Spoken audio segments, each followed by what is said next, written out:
आपल्या महाराष्ट्रातील सर्वात लाडकी आणि लोकप्रिय योजना म्हणजे लाडकी बहीण योजना।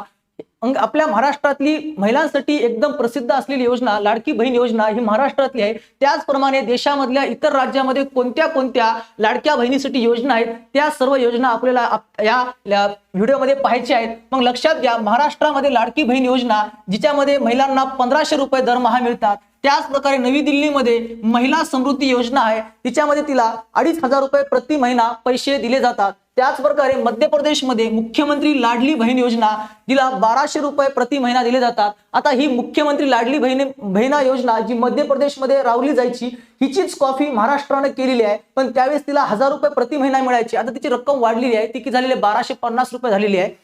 त्यानंतर झारखंड मुख्यमंत्री मैया सन्मान योजना जिच्यामध्ये 2500 रुपये प्रति महिना दिले जातात।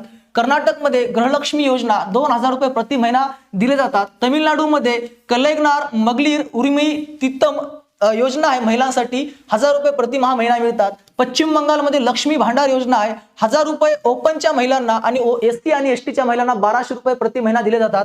हिमाचल प्रदेशमध्ये इंदिरा गांधी प्यारी बहिणा सुख सन्मान निधी योजना 1500 रुपये प्रति महिना मिळतात। त्यानंतर हरियाणामध्ये हर घर गृहिणी योजना म्हणजे ज्या बीपीएल धारका महिलांना 500 रुपयामध्ये गॅस मिळतो, पैसे मिळत नाहीत, फक्त गॅस मिळतो। मग छत्तीसगडमध्ये महतारी वंदन योजना 1500 रुपये प्रति महिना महिलांना दिले जातात। म्हणजे अशाच प्रकारे जसं महाराष्ट्रामध्ये लाडकी बहीण योजना आहे त्याच प्रकारे भारताच्या इतर राज्यामध्ये सुद्धा या योजना राबवल्या जातात, फक्त नाव वेगळं आहे आणि पैशाचं मानधन वेगळं आहे। अशाच प्रकारे नवीन माहितीसाठी आपल्या चॅनलला सबस्क्राईब करून ठेवा। तोपर्यंत धन्यवाद।